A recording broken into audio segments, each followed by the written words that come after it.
ватан аз ҳар куҷо омад ба сар, форам ҳавои ту. ҳар субҳи ман бо Тоҷикистон оғоз мешавад ва ҳамин паёмҳое ки меоянд ба ман бӯи ватан меоранд. ҳамин барномаҳои блогерҳо узр мехоҳам, бисёр мазмунашон он қадар баланд нест. бисёр хурсанд шудам, бисёр ифтихор кардам ки ана ман журналисти зур ёфтам, телевизиону вай кардам. баъд вақте матнро гирифтам нигоҳ мекунам, ягон ҳарф аз матни навиштаи худам. ваҳдати тоҷикон ва якдигарфаҳмиашонро дар амрико чӣ гуна дарёфтед ва ифтихорашонро? тоҷикони Нью-Йорк бисёр бо ҳам иттифоқ ҳастанд, бисёр бо ҳам наздик ҳастанд. он нафароне ки шабу рӯз коршон дар шабакаҳои иҷтимоӣ сангпартоӣ аст, онҳо аслан бекор ҳастанд. вақте шахс бекор монд, ҳама корро мекунад. барои хизмат кардан ба ватан муҳим нест ки ҳатман дар ватан бошӣ. дар ҳамин Тоҷикистон агар ҳам қадар кор мекардем, сутумҳомон аз зар мешуд. аз ин 100 нафар 98 нафараш яку якбора барои истеъдоди як ҳамватани мо аз ҷо хестанд. пас мо кӣ ҳастем ки он 98 нафар мехезаду мо намехезем? як хонаи умед барои худ дорад ки Тоҷикистон аст ва дар дилаш аст ки боре ба ин ҷо биёяд. хонаи мо Тоҷикистон аст, мо бармегардем ҳатман ба Тоҷикистон. салом шунавандагони радиои Тоҷикистон ва бинандагони он дар шабакаҳои иҷтимоӣ. лоиҳаи нав аст аз радиои Тоҷикистон таҳти унвони бо ёди ватан, ки дар ин барнома мо ҳамсӯҳбат мешавем бо ҳамватанониамон ки дар хориҷ аз кишвар кору зиндагӣ доранд. меҳмони нахустин барномаи бо ёди ватан ҳастанд Аҳмадзода Умедҷон. хуш омадед ба барнома. дуруд ба ҳамаи он нафароне ки ин лаҳза моро тариқи сомонаҳои иҷтимоӣ тамошо доранд ва дуруд ба ҳамаи онҳое ки моро тариқи бонуфузтарин радио дар Тоҷикистон, радиои Тоҷикистон мешунаванд. дуруд. саломат бошед. чанд рӯз пеш мо ҷашни бузург, яъне рӯзи парчами давлатии ҷумҳурии Тоҷикистонро ҷашн гирифтем. мо шуморо бори дигар ба ин санаи фархунда табрик мекунем. сипос. воқеан вақте ки дур аз ватан ҳастӣ, ҳар як ҷашн барои ту хусусияти дигар дорад, аҳамияти дигар дорад. ин ҷашн яке аз ҷашнҳои муқаддастарин барои ман ва барои тамоми мардуми Тоҷикистон, барои тамоми мардуми тоҷикзабон маҳсуб мешавад. манам аз ин фурсати муносиб истифода бурда аз ин минбари баланди радиои Тоҷикистон тамоми кулли мардуми шарифи Тоҷикистонро бо рӯзи парчами миллӣ муборакбод мегӯям ва таманно дорам ки парчами давлатии ҷумҳурии Тоҷикистон ҷовидона парафшон бошад. ташаккури зиёд. шумо аз рӯзҳои аввале ки вориди амрико шудед, дар танатон як пироҳан буд. он пироҳан бо парчами миллӣ, яъне бо рангҳои сурху сафеду сабз ва тоҷе ки дар он таҷассум ёфта буд, бо ҳамон пироҳан шумо нахустин аксҳои худро дар шабакаи иҷтимоии фейсбук гузоштед. то имрӯзам дар ҷевони либосҳои ман бисёр аслан либосҳое ки рамзҳои миллиро доранд, парчам ва номи Тоҷикистон навишта шудааст. ман бисёр сипосгузорам аз дӯстонам аз телевизиони варзиш ки чунин сару либосро ба ман пайваста мефиристанд. ягон чиз тасодуфӣ набуд. ин рамз буд. рамзи он буд ки ман аз ҳамин кишвар ҳастам ва ман бо ҳамин либосам мехоҳам ки дар кӯчаҳои Нью-Йорк сайру гашт кунам.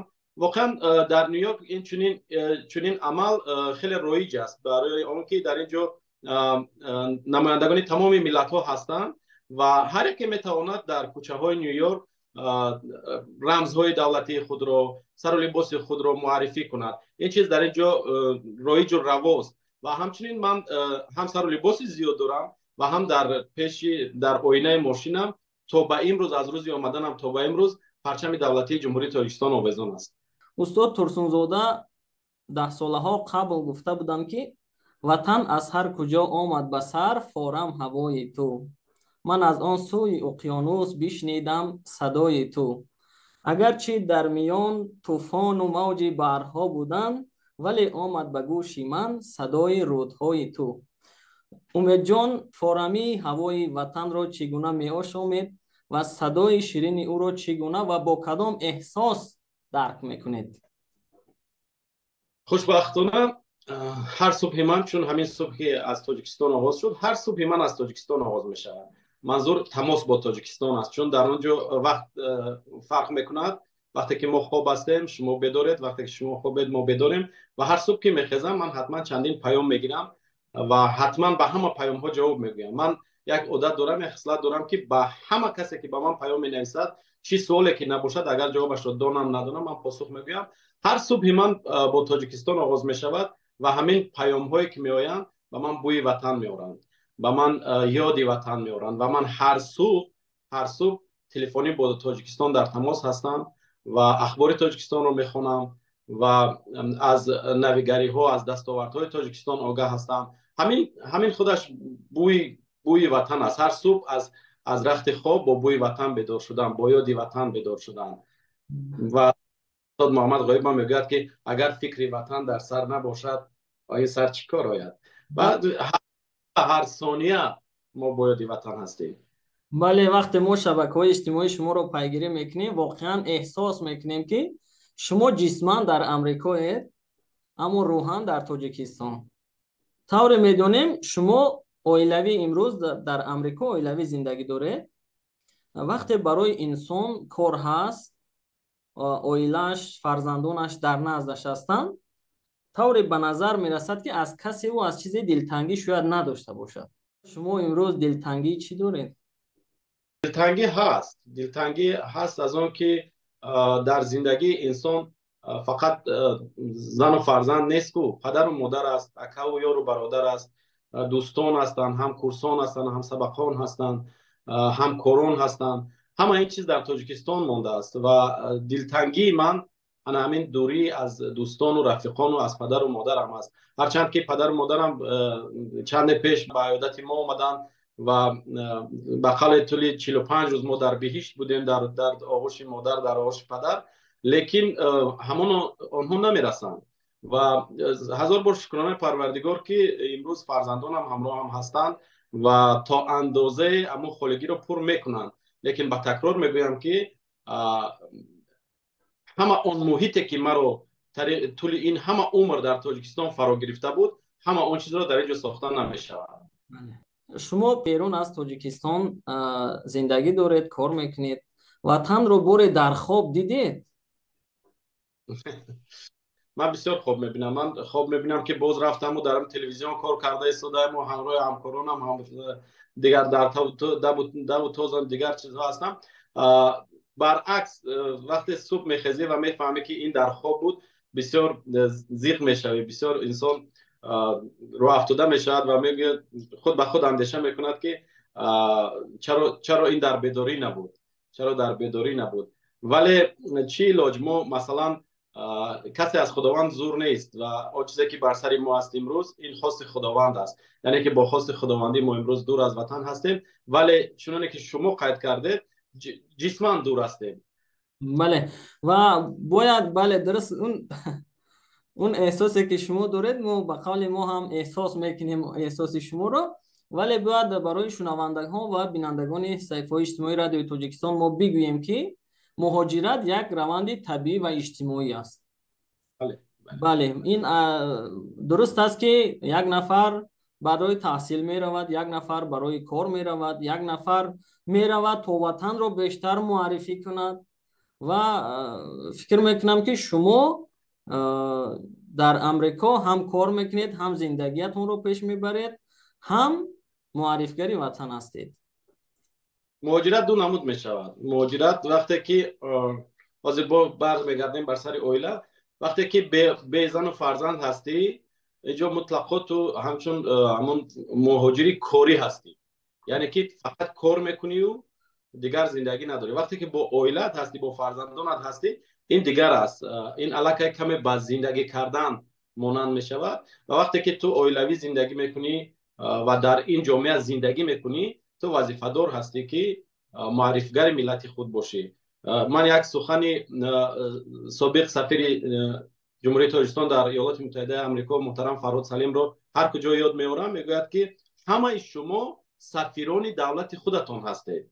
وقتی که شما در جای از تاجیک بودنتان افتخار میکنید، وقتی که شما در جای از تاریختان، از فرهنگتان حرف میزنید، این به معنای است که شما سفیر دولت خود هستید، سفیر ملت خود هستید و این کشور رو معرفی میکنید. و همچنین در ردیف سخنهای شما یک حالت یادم آمد. ما یک روز با شهرداری نیویورک دعوت شدیم، مریا میگن دعوت شدیم و در آنجا یک چورابینی بود ҳамаи он давлатҳое ки ҷашни истиқлолияташон дар моҳи сентябр ҳаст, ҳамаи он давлатҳоро даъват карда буданд, аз ҷумла тоҷикистонро. Ва мо як гӯшаи тоҷикӣ оростем ва ҳунарманди маҳбубу маъруфи тоҷик неъмат асрорӣ ҳамраҳи оилааш замираи файзалӣ дар он ҷо суруд хондан. Мо бисёр хуб намоиш додем. баъдан назди мо корманди идораи фарҳанги шаҳрдории Нью-Йорк назди мо омад ва дасти моро фишурд, гуфт ки мо бисёр фахр мекунем ки аз Тоҷикистон чунин шахсони лаёқатманд омаданд ва фарҳанги худро, таърихи худро, анъанаҳои худро шоиста муаррифӣ мекунанд. яъне ки боз гапи ҳамон Фарҳод Салим, ҳамаи мо сафири давлату миллати худ бояд бошем. бале, воқеан бисёр як гапе ки мантиқу муҳтавои баланд дорад, барои ҳамин ки ҳар нафаре ки чӣ ба муҳоҷирати меҳнатӣ меравад, чӣ ба дигар ҳадафҳо, яъне чӣ саёҳат ва дигар нақшаҳо ба хориҷ меравад, бояд ҳатман фикр кунад ки ӯ вақте аз Тоҷикистон берун мешавад, вай аллакай намояндаи як миллат мешавад. дар пайванд ба ҳамин ифтихор ва тоҷикият мехостам назари шуморо дар мавриди тоҷикони амрико, расму русумро ва фарҳангу забонро чӣ гуна нигоҳ доштани онҳо бифаҳмем, чунки шумо журналист ҳастед, хоҳу нохоҳ мушоҳидаҳое доред аз ин.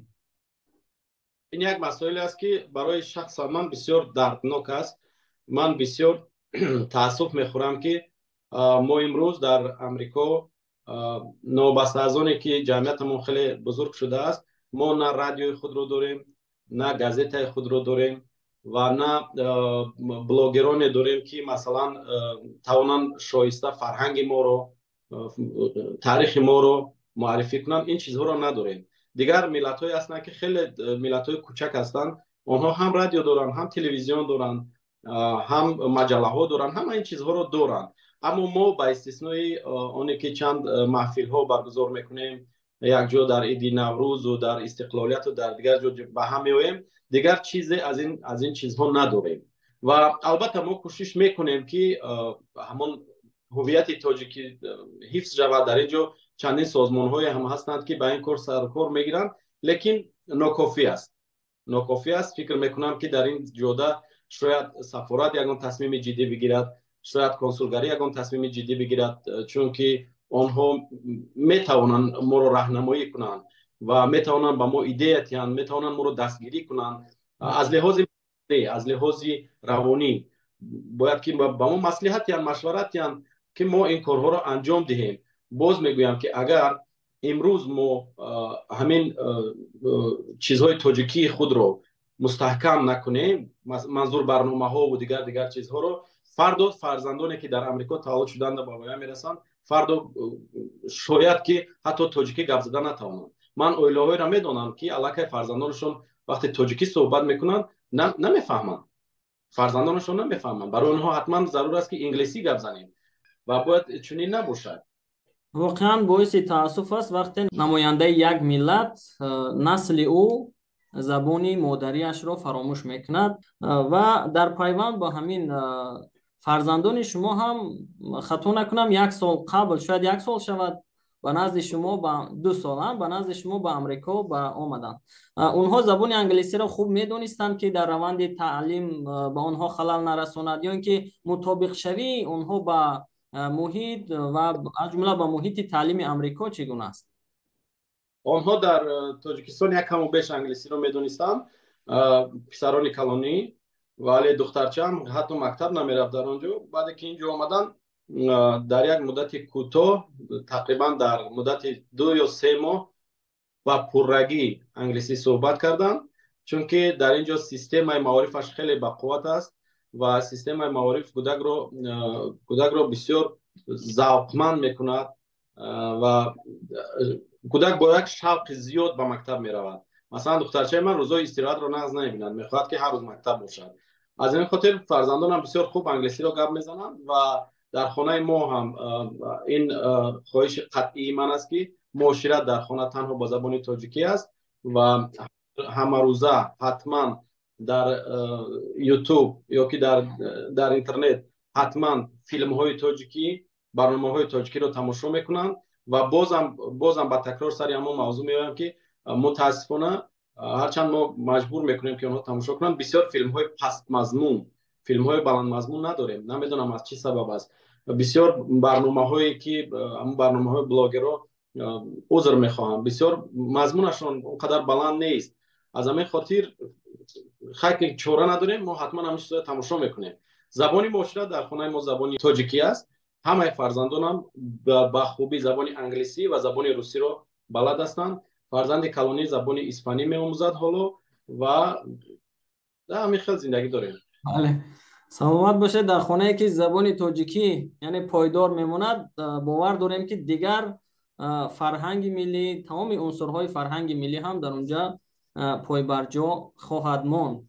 و در خصوص فرزندان گفتین، ما از فردوسی، محمد رفیع، مریم آگاهی داریم. از اون که شما عکس های اونها را میگذارید، از رفتنشون به تمرین ها در تالار ورزشی میمونید عکس ها، و همچنین از غالبیتشون خطا نکنم در بعضی چاره‌بینی ها. فردوسی پسر کلانی هم در همه کودکانم با جز دختر امریکایی هم عایشه بانو همه در مکتب میخوانند، تحصیل میکنند. فردوس برزمی در مکتب تحصیل کردنش عضو منتخب امریکا اوید به گشتین است و در ایالت نیویورک از روی وزن و کاتگوری خود سیوم گشتینگیر به حساب می رود.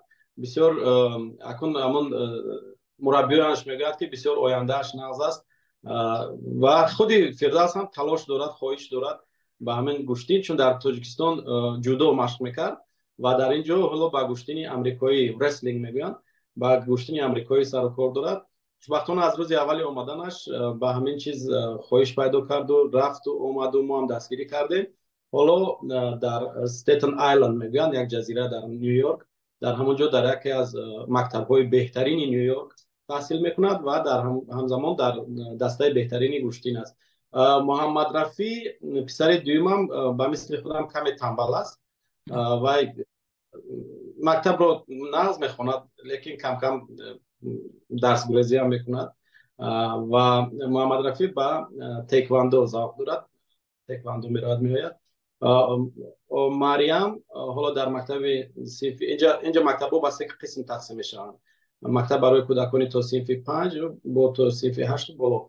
مریم در همون میدل سکول میگن، در مکتب از همه پایانش میخواند، بعد شناوری مشغول است، شناوری را دوست دارد و به شناوری میرود. عایشه بانو کارش فقط غم دادن، در خانه این طرف اون طرف دویدن، نه چند کلمه رو به تاجیکی یاد گرفته است، بابا، پدر، مادر همین چیزا یاد گرفته است، کارش فقط غمتی.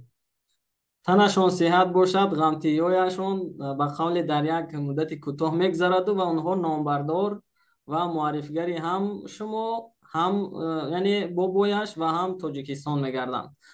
در تحصیل، در کارها برای همهشون و از جمله به شما هم موفقیت میخواهیم. و ما در دست چند رقم داریم، از اون که بعضی معلومات ها را وابسته معلومات های ترجمه حالی و کار و تحصیل شما رو ما دیدیم. این رقم ها به شما یک عمومیت و پیوندی ها دارد. خواهش میکنم ما رقم ها رو نشان میدهیم در نوار و شما چی عمومیت داشتنش رو تا کجا میگید، این شنونده و بیننده های ما خواهند دانست. یعنی همین رقم با من چی ربط دارد؟ میخوام. بله، یک عمومیت دارد این رقم. رقم 5 فکر میکنم که میدونم شما هم با کدام خاطر کردید. 5 ناحیه هست که من در آنجا تولد شدم و بسیار دوست دارم این ناحیه رو و هر زمان بسیار میخواستم با آنجا روم و وقتی که یگان سفر خدمتی میشد به ناحیه 5 یا که من کم کم باز در توی ها هم برآمد میکنم، وقتی که اون توی میشد ناحیه 5 من خیلی بیام درجه میرفتم با شوق زیاد. اونجا هم عزیزان هم در اونجا هستن. سلامت باشین. رقم نوبتی 6. چند سال شد شما دور از وطن هستید؟ خب این سال 7 سال میشه. 6 درست است. بله. این 6 سال چگونه بود از آغاز تا امروز؟ یعنی فرقیت در یک چند جمله از رفتن تا امروز. در اول 6 ماه اول بگم دوزخ بود. بعد از 1 سال اول بسیار مشکل بود، بسیار مشکل بود. بعد از یک سال آهسته آهسته زندگی به مجروی خودش در آمد و تا به امروز شکر پروردگار شکایت ندارم. یک رقم دیگر داریم، شاید کمی مشکل تر باشد. 21. بله. خب رقم 21 فکر میکنم شما 21 سال علاقمندی من رو با تلویزیون و رادیو در نظر دارید.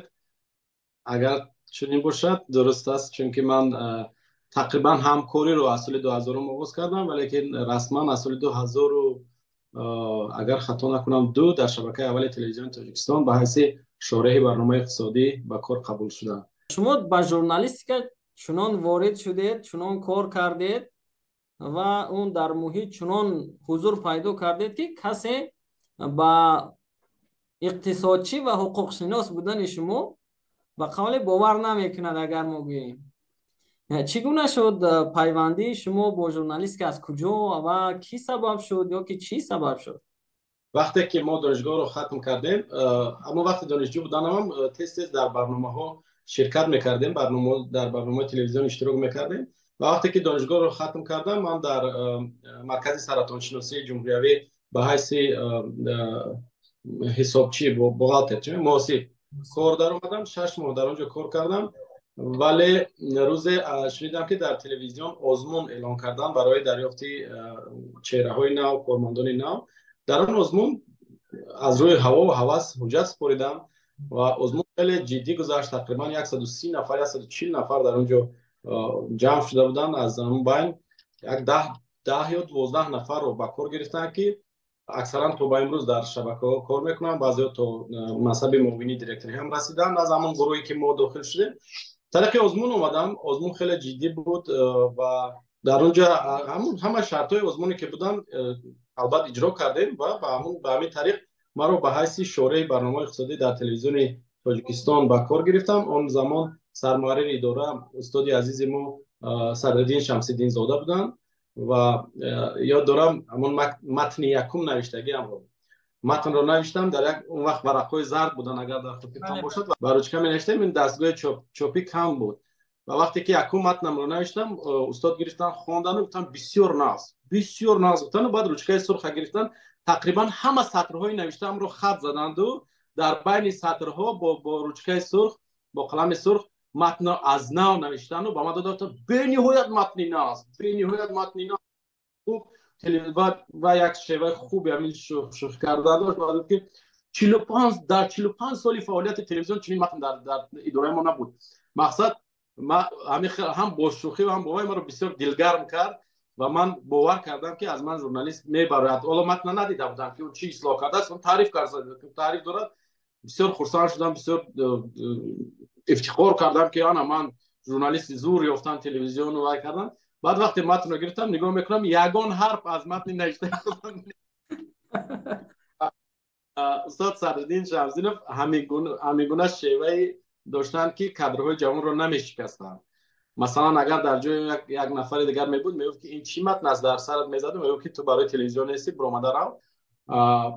و سبب اساسی همین دستگیری استادان بودن. بعدم نمیدونم چه خیلی شد که در چشم سرکارگردانی اون وقتای تلویزیون حلیم سنگینов استاد عزیزی من در چشم همون نفر چگونه توفتیم که وای خواست با من و مطربه کار کند و با ما سپارش داد، راهنمایی کرد، گفت که فلان کارو کنید اگر من با شما کار میکنم و ما همین کارو هم کردیم و یک لایه بسیار موفق هم با همراهی حلیم سنگین روی کار آوردیم. برنامه گپ بود. هرچند که بعد از اون برنامه من 10 برنامه دیگر کردم، لیکن تا حاضر در امریکا من امید گپ میده. سلامت باشه. حالت با شما در امریکا رخ داد که با یگام تاجیک، یگام هموطن خود در نقطه سودا یا در دیگر نقطه های خدمت رسانی اول با انگلیسی صحبت کرده باشید و یکی از هموطن بودن یکدیگر آگاه شده و به زبان مادری گذاشته باشید. بله، من در یک مغازه فروشنده کثیر میگن اینجا کار میکردم و روزهای اولی کاری هم بود. همون دستگاه ها رو اونقدر خوب نمیفهمیدم. بعد یک خریدار اومد بعضی چیزا خرید کرد و کارتش رو داد. خواست که از کارتش مبلغ رو گیرم. ضمن اینجا 98% داد و گرفت طریق غیر نقدی است و کارتش رو به من درست کرد و گفت که از این کارت مبلغ رو گیر. من هم قدر که میزنم که دستگاه کار نمیکند، بعد دو سه بار برای میزاد گفتم که your card is not working، مثلا کارتتون کار نمیکند، کارتتون وای است، بسته شده است. بعد ایران شد، کارت دیگر رو برآورد داد، یک سه چهار کارت برآورد داد، همش یک مشکل داره. بعد گفت can I see in your machine what's problem. مقصد گفت که ممکن است که من ببینم ماشین اترا که چی پرابلم داره. بعد نگاه کرده در اونجا نوشته شده است که همین دستگاه کاغذ ندارد، کاغذی که کاغذ ندارد. من که انگلیسی رو نمیدونستم، امروز نمیتونستم خوندم. بعد گفت که آخه کاغذ ندارد، این کاغذ شو عوض کن. بعد عوض کردم، هم خیلی گنگک بازی کرده. بعد گفت که where are you from، از کجا میشی؟ ما تو از تاجیکستان. بعد که نوشترگی کارو نمیگوی که آخه تاجیکم. و یک شخص بسیار یک هنرمند بسیار معروف است، شوکت اشتی نام دارد، به نام شوکت اشتی و با تازگی تاجیکستان هم رفته بود و اون هم ژورنالیست است، هم سراینده است و هم در محفل‌های تاجیکان فرهنگ ما رو معرفی میکند. بله، سلامت باشه. ما از تاجیکستان بیرون سفر کردگی نیستیم، از جمله من، یعنی در خارجه در دیگر کشورها مناسبت و وحدتی یعنی دو تاجیک را به قول من شاهد نبودم، اما شما شاهد هستید در یک کشوری که خیلی از تاجیکستان دور است. برای همین وحدت تاجیکان و یکدیگر فهمیشان رو در امریکا چگونه دریافتید و افتخارشان رو؟ میدونه در مهاجرت انسان با یک هموطن خود نیازی بیشتر داره. یعنی که اگر ما در تاجیکستان باشیم، ما شاید دوستان داریم، رفیقان داریم که اونها هم موقع خودشون رو دارن، لیکن در اینجا در خارج از کشور هر یک دوست برای تو خیلی عزیز است، هر یک شناس، هر یک تاجیک برای تو خیلی عزیز است. و خوشبختانه من دیگر ایالت‌ها رو نمیدونم، در نیویورک تاجیکان نیویورک بسیار با هم اتفاق هستند، بسیار با هم نزدیک هستند، در مرگ و میر، در شادی و خرسندی یکدیگر همه وقت یک جا هستند و یکدیگر رو همیشه دستگیری میکنن، کمک میکنن و ما از این چیز البته افتخار میکنیم و وحدتی ما، سرجمعی ما همیشه تامین است. ما همیشه یک جای هستیم، بچه‌هایی که در نیویورک هستند. و من سفر داشتم بر دیگر ایالت هم چند مراتبه، در چند جایی که رفتم جمعیت تاجیکان رو سرجم، متحد، دست به دست هم دیدم که از این چیز افتخار کردم. سلامت باشید. و از اونه که شما عکس های زیاد میگذارید، همیشه گرد یک خان حتما همراه چند نفر از هموطنان دیگرمون در اونجا آشپزی میکنید، یک وقت یعنی به قول با سیخ کباب آماده میکنید. چون این دوره ها زیادن که همون صفحه فیسبوکی شما رو اگر که ما صورت ها رو یعنی رسم ها رو تقسیم بندی کنیم، در سر دسترخوان به قول در همون میز همراه دوستان صورت ها زیادترن، نشست ها زیاد میکنید. خوشبختانه چون که گفتم جمعیت تاجیکان زیادتر شده ایستادن، بسیاری بچه‌ها با اویله هاشون علاقه در اینجا زندگی میکنن و خوشبختانه معرکه هامون هم خیلی زیاد هستن و حتما در یک هفته ما هر روز دوشنبه، به خاطر که ما از دوشنبه هستیم، هر روز دوشنبه استراحت داریم و حتی همون روز دوشنبه رو شامیانه دوشنبه نام کردگی هستیم و همیشه در این روز جمع میشویم، همیشه صحبت میکنیم، سیخ کباب میکنیم، آش میکنیم، دیگر چیزا رو میکنیم. همین چیز با من فکر میکنم از پدرم به میراث مونده است. یاد دارم پدرم در زواد پخت تازه‌کنی در ناحیه 5 کار میکرد و اون وقت همه کارگران وقتی خوراک نصف روزی به خانه می آمدند و هیچگاه من ندیدم که پدرم خانه تنها آمده باشد، یا اگر روزی که تنها می آمد، همسایه‌مون یک اکای توش محمد بود، می اومد و همسر دیوار اکای توش محمد، اکای وای مردک از پدر می یک 40 سال کلام بود، بزرگ بود، لیکن همون می اومد حتما وای می گرفت و بعد سر دسترخوان میشتن و چای میخوردن. من یگام بار ندیدم که پدرم در تنهایی خوراک خورده باشد، خواه خوراک شام است، خواه خوراک نصف روزی. و همین چیز در منم هست، من نمیتونم تنها خوراک خورده، حتما سرجم میشم. در اینجا در همسایگی من باز یک ژورنالیست بسیار موفق دیگری تاجیک طلبشو مقیم زندگی میکنند، اما اگه دو کوچه از من دورتر است، ما حتما بگاه یا خانه طلبشو میریم یا طلبشو خانه ما میاد، چون که نمیشه در تنهایی خوراک خوردن، لذت نداره تنهایی. بله، جمعیتتون دویم جمع باشد. با قسمت دیگری صحبت میگذاریم. برای شنونده و بیننده های رادیو تاجیکستان بسیار جالب است که امید جان احمدزاده در امریکا چی کاری را انجام میدهد، یعنی شغل شما. ببینید وقتی که آدم امریکا می آید، اینجا همه چیز رو از نول سر میکنه، از صفر سر میکنه. مثلا گویی که من در تاجیکستان هر روز در محفل ها بودم و گلی سبد اینجا بودم، این خیلی خوب بودم، اینجا باید من هم خیلی زندگی کنم، نمیشه.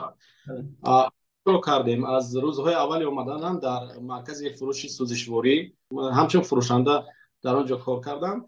من شرم نمیدارم از اون که بگویم که چی کار کردم، چون مهنت شرف است اگر حلال باشد. بعد از اون در یک مکتب در آشخانه مکتب پستشویی میکردم. بعد از اون در یک مغازه به حیث فروشنده به کار در اومدم. اونجا باز کمتر زندگیم سبکتر شد و بعداً وقتی که حجت هایم درست شدن توانستم که مثلا ماشین خودم بگیرم و بعداً با اینجا اوبر میگن، یک شرکت اوبر است که مسئولیتش با مانند تاکسی است، تاکسی. و شکر خدا من ماشین تمغه همون بسیار بالا صفت دارم و برای مردمی کمترک بایتر در اینجا خدمت رسانی میکنم و این را ماشین های لوکس میگوین، ماشین های لوکس. حالا به حیث راننده همین شرکت اوبر کار میکنم، ولی تا این وقت همون ماشین های کلان هم هست که فورا میگوین شما، یا که به زبان اینا ترک درایور هم بودم، ترک هم های میکردم. در اینجا همه کارا میکنی. از مهنت من چی میگم، از یگان نمودی مهنت شرم نمیکنم، چی کاری که بود کردم میکنم و باز میگم که مهنت شرف است اگر که حلال باشد. و خوبی کار در آن است که در اینجا حتی همون فروش هم که باشی مبلغی به دست می آورد کافی است برای زندگیت، یعنی که میرسد هم برای خورد و خوراک، برای اجاره خانه و همچنین برای در یک سال یک بار حتما یا که یک بار نیم بار یک کجای سفر کردن و همین چیز میرسد. و تا به امروز همین کارها کردم. امروز که فرزندانم قطعیم همراه هم هستن، کمتر کار میکنم، بیشتر با عائله هستم. بله، سلامت باشه. طوری که گفتید همه کار برای مرد، برای نفری که برای تامینات زندگی کار میکند، همه کار، همه مهنت شرف است. از اون که بعضی نفران میروند به مهاجرت، کمی کار دشوار رو میبینند و میگذارند با سنگ پرتویی با دولت و ملت. از اون که چنین کار میکنند، من فکر میکنم که مهنت کرده با چنین روزهای نیکی که امروز شما اومده رسیدید و در یک کشور بسیار پیشرفته یعنی امریکا شما مسافر کشانی برای یک نماینده سطح بالای جمعیت ایالات نیویورک آمده رسیدید و این از همون زحمت و مهنت و افتخار از تاجیکیت و احترام گذاشتن به دولت خود به اینجا رسیدید. بله، اون نفرانی که شب و روز کارشون در شبکه‌های اجتماعی سنگ پرتویی است، اونها اصلا بیکار هستند. وقتی شخص بیکار موند همه کارا میکند. در امریکا انسان باید بسیار زیاد کار کند که خراجات خود را پرداخت کرده تواند و صفت زندگی خود را خوب کند. از این خاطر ما در اینجا بینهایت زیاد کار میکنیم و باز هم همون گپ طلبشو یادم میاد که میگه که در همین تاجیکستان اگر هم قدر کار میکردیم ستم همون ازر میشد. این 15-16 ساعت کار میکنی برادر عزیز. از همین خاطر کسی که کار میکنه دیگر وقت نمیابد برای سنگ پرتوی دیگر چیزها. یک خورد وقتی که میابیم اون وقت با دوستان میگذرانیم با خوشی و خرسندی، چون که زندگی دو روز است. همه ما این چیزا باید نقض بدونیم. زندگی دو روز است و هر لحظه باید شاد بزییم و از اون که ما یک کس رو گنده میگوییم، یک کس رو سنگ میپرتویم، یگان زندگی ما تغییر نمیابد. بهتر است ما دست از کارهای دیگران برکشیم، از دخالت به کارهای دیگران برکشیم و از پی بهتر کردن صفت زندگی خود و نزدیکانمون باشیم. بله، درست میگید. سلامت باشید. یک سوال دیگر داریم و آهسته آهسته به پایان صحبت میرویم. در امریکا همه چیز برایتون پسند اومد؟ اکنون نمی شود که همه چیز پسند باشد. این سوالی هست که با این ها یا نه گفتن نمی شود. ببینید محیط خیلی آزاد است، محیط خیلی آزاد است، امکانیت ها خیلی زیادن، لیکن باز بعضی چیزهای هست که مثلا در سمت تربیت فرزند بعضی چیزهای هست که مقبول دل ما نیست، چون که همین آزادی از حد زیادن، با منتالیته ما اونقدر نزدیک نیست، با فرهنگ ما اونقدر نزدیک نیست. هرچند در مکتب برای گذراندن این یا آن درس از ما اجازت میپرسند، مثلا چیزهایی که به دین ما ربط ندارن، در مکتب حقوق ندارد همون معلم یا معلمه که به اجازت پدر و مادر و فرزند شما همین رویه رو آموزاند یا که شناسایی کنند. لیکن در مجموع محیط امریکایی است که کودک در اینجا محیط امریکایی به وای میرسد. از همین خاطر باز بعضی چیزهای دیگر هست که مثلا به فرهنگ ما دخل ندارد، نزدیک نیست، لیکن ما با دیگر کشور آمده در اینجا قاعده های خودمان رو جاری کردن نمیتونیم. ما احترام میگذاریم به همه اون چیزی که در اینجا رایج و روا است، به همه اون چیزا احترام میگذاریم و همچنین نمایندگان دیگر ملت ها و دیگر خلق ها و دیگر نژاد ها و دیگر پوست ها به ارزش های ملی ما نیز احترام میگذارند. شما میدونید که در نیویورک روز عید قربان و روز عید رمضان رسما روز تعطیل است. شما میدونید که مثلا در روز نوروز ما حقوق داریم که خیابان‌های نیویورک رو ببندیم و در اونجا گذشت‌های خود رو تهیه کنیم، بزم‌های نوروزی خود رو کنیم. یعنی که با فرهنگ ما هم، با تاریخ ما هم، با خواسته‌های ما هم اینجا ارج می‌گذارن، ما هم باید ارج بگذاریم. همه چیز مطلقاً نمیتواند معقول باشد و همه چیز نمیتواند مطلقاً معقول قابل قبول نباشد. خوب است برای انسانی که در مغزش چیزی هست، برای خوب است، امکانیت هست، شرایط هست، مثلا فقط عقل رسو در کار که اینا درست استفاده کنیم. توجیکستان همچون خانه توجیکانی دنیا یعنی عنوان دارد. یعنی هر نفری که از این مرز یعنی بیرون میبراید یک خانه امید برای خود دارد که توجیکستان است و او حتما روزی به اینجا هرچند که به زندگی یا که به تحصیل و دیگر هدفها به بیرون میرود، به اینجا برای ادامه زندگی یا اینکه همچون سیاه یا با دیگر طرز حتما در دلش هست که باره به اینجا بیاید. و چون شما در محیط تاجیکان امریکا در چند یعنی ایالات آن بودید، همین مفهوم همین فهمیش در میان اونها چگونه است؟ درست میگید که تاجیکستان خانه امید تمام تاجیکان دنیا است. این سخن رو پیشوای ملت در انجمن تاجیکان دنیا ابراز داشته بودند. من بسیار خوب در خاطر دارم. در اینجا هم بر همین نظرن مردم. مثلا در شهر بولدر چایخانه تاجیکی هست، چون که بولدر با دوشنبه برادر شهر است و در همونجا یک ساله دختری اکادمیک اوسیمی با همراه چند تن از دوگانه‌هایشان جشن استقلالیت را برگزار کرده بودند و در همونجا به نهایت مهمان ها زیاد بودند، هم از دیگر کشورها، مثلا تاجیکان اروپا اومدن، تاجیکان دیگر منطقه ها اومدن.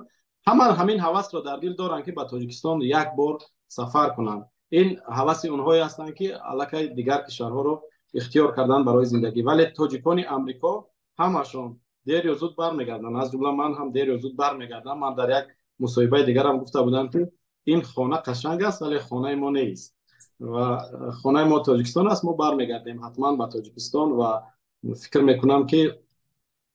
میکنم که هر یک نفر آرزو دارد که به وطنش برگردد. و اندیشه دیگری من اون است که برای خدمت کردن به وطن مهم نیست که حتما در وطن باشی، در گوشه دنیا باشی میتوانی به وطنت خدمت کنی.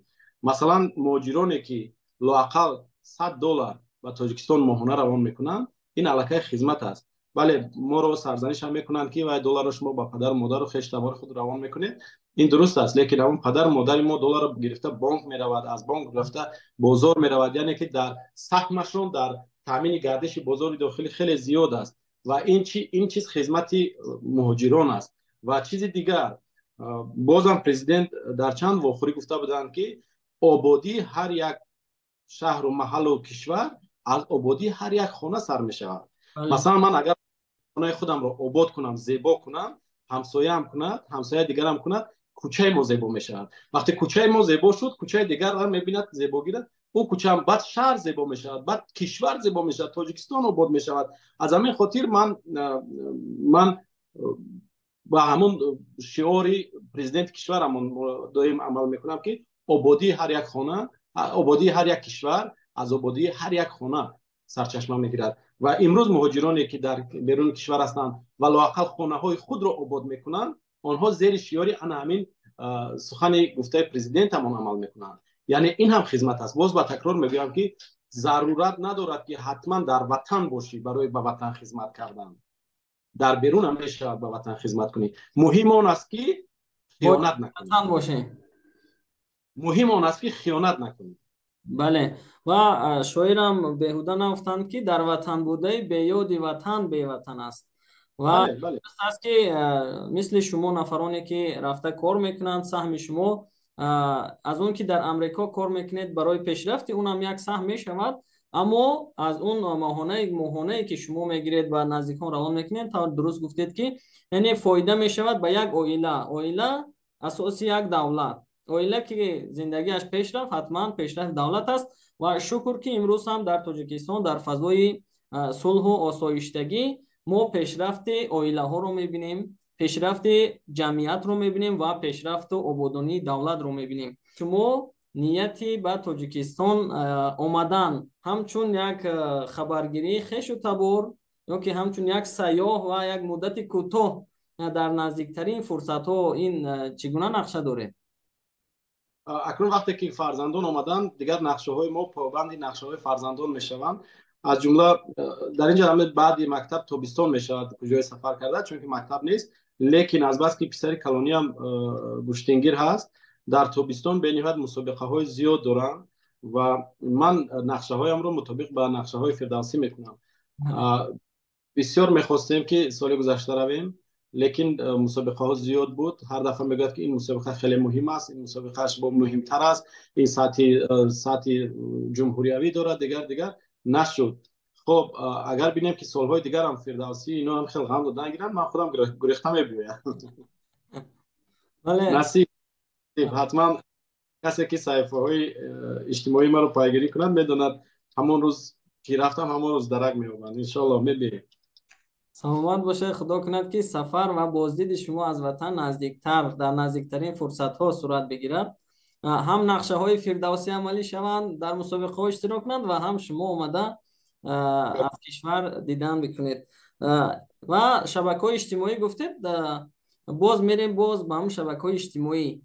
اگر هم خیلی از بیرون نگاه کنیم به صفحه های شبکه اجتماعی، گویا که روزهای امریکا، یک شبانه روز امریکا از یک شبانه روز تاجیکستان ساعتهای بیشتر داشته باشد، برای اینکه شما در همه کار یعنی وقت میابید، یعنی دست میابید. اگر یک ورزشگر تاجیک در یک ایالت یک مسابقه دارد، حتما شما اونجا میروید برای دستگیری، یا اینکه چی بگیم دویم، یعنی شما آنلاین هستید و فعال هستید در تمام چاره‌بینی ها. چگونه دست میدهد به این؟ و دستگیری ورزشگران، دستگیری نمایندگان تاجیکستان در دلخواه مسابقه های چی جمهوری و چی بین المللی، این یک وظیفه، یعنی دستگیری و ترغیب اونها رو همچون یک وظیفه اولین درجه برای شما ما احساس میکنیم. این رو چگونه شرح میدید خودتون؟ اولا که ژورنالیست مردم مثلا سابق نمیشه دیگه. من سابق ژورنالیستم. بله. به همون گونه که دکتر یا حیات دکتر میموند، معلم یک حیات معلم میموند، ژورنالیست هم یک حیات ژورنالیست باقی میموند. شاید همون ریتمی در تلویزیون کار کرده به همون عادت کرده باشیم که من بسیار خوب کم میروم. من همگی 4-5 ساعت خواب میروم، دیگر ساعت ها در پای جستجو، در پای زندگی هستم. و من خودم همین گونه زندگی را دوست می‌دارم. زندگی که مجراش تیز باشد، همین گونه زندگی رو دوست می‌دارم. زندگی که آرام باشد، این گونه زندگی رو دوست می‌دارم. شاید از همین خاطر است که در همه جا وقت می‌یابیم، اشتراک می‌کنیم. و باز چیزی از همه مهم آن است که سپاس به همین نفرانی که ما رو به چنین چاره‌بینی‌ها دعوت می‌کنن و ما دعوت رو پذیرایی می‌کنیم. و اگر یک سخن نوشته من یا یک مطلب کرده من اگر باعث دستگیری اون ورزشگر شود، من خودم رو خوشبخت احساس میکنم، یا باعث دستگیری همون آدمی که فرق نداره چرا فرهنگی است یا که فراغتی است یا ورزشی است، اگر باعث دستگیری اونها شد، من خودم رو خوشبخت احساس میکنم، چون که این وظیفه جانی من است. گفتم که ژورنالیست سابق نمیشود. برای شنونده و بیننده ها باید یک مثال بیارم از این فعالی شما در شبکه‌های اجتماعی که شب 24 فاروق حسنов در یک مسابقه فرهنگی به قول بسیار باشکوه تلویزیون روسیه غالب آمد و شما هم در حال نوشتید که این شب رو شب فروخ اعلان کنید و واقعا درست است. شاید از اون که ما در داخل کشور هستیم و با این چیزو یک نوع احساس کمتر نشان میدهیم، ولی شما که در خارج هستید احساس شما من فکر میکنم که نسبت ما خیلی دیگرگونه است در چنین حالت هایی که یک دولت یک ملت معرفی می شود. بله، اینجا میگم که با ارزش ها بیشتر میرسی، وطن برایت بسیار مقدس می شود و کمترین دستاورد برایت بسیار هیجان بخش می شود و دستاوردی فروخ واقعا این دستاوردی کم نظیر نبود، چون که در حکمان 100 نفر از گوشه و کنار دنیا و حرفه‌ای ترین هنرمندان 100 نفر نشستند و از این 100 نفر 98 نفرش یک باره برای استعدادی یک هموطن ما از جا خستند. پس ما خودمون کی هستیم که اون 98 نفر میخیزد و ما نمیخیزیم؟ باید هم تاجیک برخیزد و افتخار کند و بالاتر از این همین بچه بسیار صنعت بلند داشته است. من بعدی که وای شد در صفحه اینستاگرامش در اومدم تماشا کردم، بسیار صنعت بلند داشته است، بسیار هنری بلند داشته است، بسیار باسواد بوده است و من از جوانان باسواد بسیار افتخار میکنم و ببینید در همون لحظه ای که بسیار لحظه هیجان آور بود او باید فقط خودش از خود با افتخار از خودش حرف میزد، او همونجا بودم سخن پرزیدنت کشور رو گفت، تاجیکستان با پیش گفت و بعدا چیزی از همه چیزی گفت که مرا شوکه کرد. مثلا من نمیتونستم اون گپا گفته. او گفت که я доказал, что таджики не только могут уметь строить. Да? من این رو میکنم که تاجیک نه تنها ساخته میتونه. من این رو اثبات کردم که تاجیکان نه تنها ساخته میتونن، هرچند ما با همون ساختنمون هم افتخار داریم که ما سازنده هستیم، ما میسازیم، ما هر کجا که رفتیم میسازیم. ولی ببینید این بچه این نازکی رو چگونه زیبا استفاده کرد و تالار ترکید. بله. تالار بابام گفته بود که من این تالار رو میترکنم. تالار ترکید و این باعث افتخار شد و من به اختیار همون لحظه بسیار اشک ریختم، افتخار کردم از اون بچه، افتخار کردم از ملت، افتخار کردم از زبانم و همونجا گفت که یک گرجروز شده تاجیک، من فخر میکنم که من تاجیکم. و همین گونه و مثل فروخ هم در امریکا ما نه تنها ساخته میتوانیم، ما دیگر کارها هم کرده میتونیم. تاجیکای زیاد داریم که در بانک ها کار میکنن، تاجیکای زیاد که مغازه ها دارن، طرفخانه ها دارن، تاجیکای زیاد داریم که شرکت های با نفوذ دارن، تاجیکای زیاد داریم که مثلا به خرید فروش خانه در نیویورک سر و کار دارن. ما نه تنها ساخته میتوانیم، هم ساخته میتونیم، هم معرفی کرده میتونیم، هم آباد کرده میتونیم. پایان افتخار تاجیکی و فرزندان ملت تاجیک چه در داخل و چه در خارج کشور. تشکر زیاد امید احمدزاده برای وقت جدا کردن، هرچند که فکر میکنم شما کمی بروقتر از خواب خستید یا اینکه نه؟ اولا که در امریکا قریب همه بسیار دیر از خواب میخوابند و در امریکا وقتی که من اومده بودم حیران میشدم که چرا در یگانجا نقطه فروش خوراک صبحانه نیست، قریب که نیست، چون که در اینجا همه دیر از خواب میخوابند، من هم از خواب دیر میخوابم و این وقتی هست که برای من بسیار وقتی قله است. من در خجالتم که شما در نصف شب نشسته با من صحبت دارید و من بسیار سپاسگزار هستم که شما از اون سوی اقیانوس به سراغ ما آمدید، امروز با ما صحبت کردید. یک جهان تشکر به شما و تشکر زیاد به همه بینندگان و شنوندگان شما و همه کارمندان رادیوی تاجیکستان که بسیار فکر میکنم یک 50% را شخصا میشناسم و همه شما تشکر زیاد که برای این ملت، برای این دولت شبانه روزی زحمت میکشید و برنامه های دیدنی و شنیدنی را تهیه میکنید. برای شما برای کار موفق باشید و یک جهان سپاس برای احترام و برای توجهتون. سلامت باشید. تشکر زیاد برای شما هم که وقت جدا کردید، با ما صحبت کردید و از افتخار تاجیکی گفتید، از زحمت خودتون گفتید، از عائله گفتید، از اون که امروز تاجیک در هر کجایی هست سربلند باشد، سربلند باشید و ملت همیشه در وحدت، در استواری قرار داشته باشد.